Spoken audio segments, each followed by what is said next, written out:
Welcome, welcome. My name is Cindy Lish, and I am super excited that you're here with me today.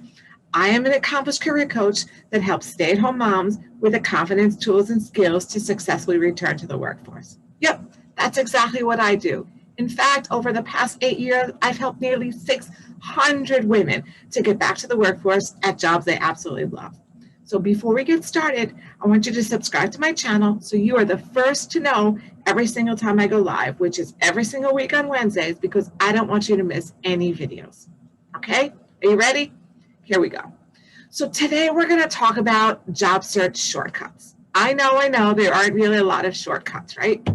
I'm going to talk to you about which shortcuts you can take and which shortcuts are going to hurt you in your job search, and you should stay away from them. Okay? So stay with me for this whole time. Ready? All right. So now, most of the third-party job search boards, like Indeed and the likes of them, have where you can take your resume and you can post it up on the wall. Okay? You could just post it there and wait for the job seekers to find you. Okay? And before you get too excited, that's going to be one of those shortcuts I'm going to say absolutely don't do. Okay? Every time you apply for the job, the idea is to be the best candidate for that job, right? There are so many people applying for each and every position. So you want to take the extra effort. I know it's a lot of work. I get it. I know. But you want the job, right? You want to take the extra effort to target and customize your resume and your cover letter to every single position that you're applying for, right? Because you want to be able to get through that applicant tracking system. We've talked about that before. You want to get through that, but you also want to be connecting the dots. You want to show the employer that, yes, I have done the same things that you're asking me to do, the same things of this job. And how do you know what those things are? Well, it's easy, right? They give you the cheat sheet. They show you.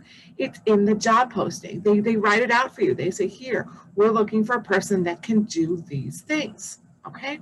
So please don't just take your resume and just post it up on any of these third-party sites, okay? The other thing, and it goes hand in hand with posting your resume, is quick apply. We don't want to have just one generic resume, and just quick apply to all the jobs that we're looking to go towards, because again, that can deceive you into thinking that you're working super, super hard, right? It could be like, I'm applying to 50 jobs a week, I'm applying to 100 jobs a week.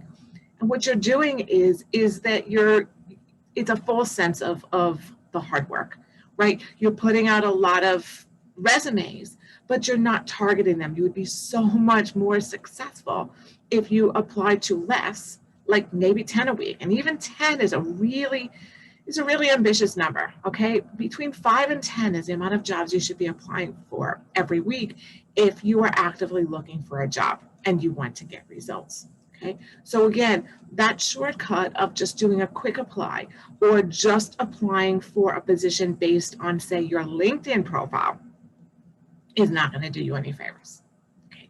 Now, here's some shortcuts that you can take that will be beneficial for you. So number one is when you go onto the job applications, okay, when you're applying for a job, sometimes you have the luxury, and it really makes it a lot easier, that you can send your resume and cover letter directly to somebody's email address, and you don't have to fill out an online application. And that's wonderful. But most often, you're going to have to fill out an online application for that. And the online application is going to ask you to fill in literally the same information that you already have on your resume. It's very tedious. So here's a shortcut that you can take, which is really, really a time saver, and is also going to make sure that you are not making typos and mistakes when you're filling that out. Have your resume open up on your computer in a separate window at the same time that you're applying for the job. As you get to each of the different boxes that you have to fill in on the job application, literally go to your resume, copy and paste. Okay, so you can put in your, the employers and the dates. When you list what you've done, just go and grab those bullet points from your resume, put them onto the application, right? Okay, so you see what I'm saying there? Okay, next shortcut that you can take is, and I don't know if you're going to call it a shortcut, but I'll call it a shortcut for you. It sounds nicer.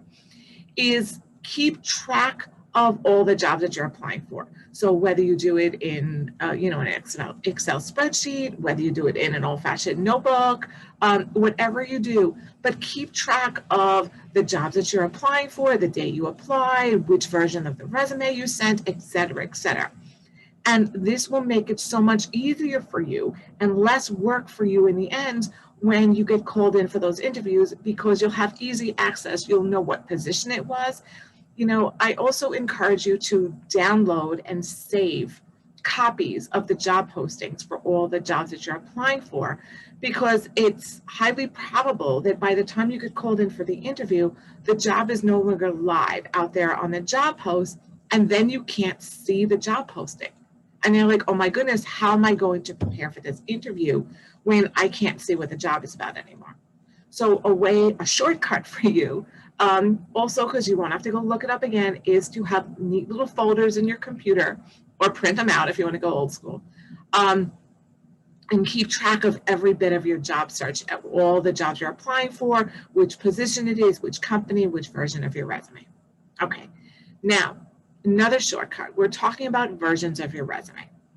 So, and all the time, right? I'm like, target your resume to every position, target your resume to every position. But that doesn't mean that in your computer you have only one resume, and every time you're doing it, you're redoing it and you're getting rid of the old ones. Every time you do a new resume, every time you're applying to another position, I want you to do save it as another file, call it the name of the company that you're applying for, and please include your name in it. So it'll be like Cindy Lish XYZ company, right? Cindy Lish ABC company. Definitely keep your name in it, because it makes it so much easier for the person on the other side, right? The employer, the person we're trying to impress, to find you again. By saving it as another company, and I have files in my computer with all my resumes saved, now it's easier for me, because many of the jobs I'm going to apply for are going to be similar, right? So then I know which bullet points I can go back and grab from old resumes, so that every single time I apply for a job, I'm not reinventing the wheel from scratch. Okay, same thing with cover letters. Now, if you're using the same one cover letter for every single position you're applying for, so that's a shortcut you're not allowed to do, because again, we want to make sure that you are targeting your resume and your cover letter to every single position you're applying for. But there will be parts of the cover letter that are going to be relevant for both of these positions. Okay, or multiple positions. So you'll be able to, again, have all these different cover letters in your computer saved, and then you'll be able to take parts of the different cover letters as you're writing the next ones. And that's a shortcut for you. Okay, I hope this was helpful for you. I have so much more free content for you. Pop on over to my website, cindylish.com, CINDYLISH.com. So much more content for you, videos, blogs, the opportunity to talk to me for free if you're interested to see how I can help you with your job search. So please like what you saw, share it with your friends, so we can help as many women as possible to confidently get back to the workforce. Okay, I hope you have a productive week, and always remember, you're a warrior. Till the next time, bye-bye.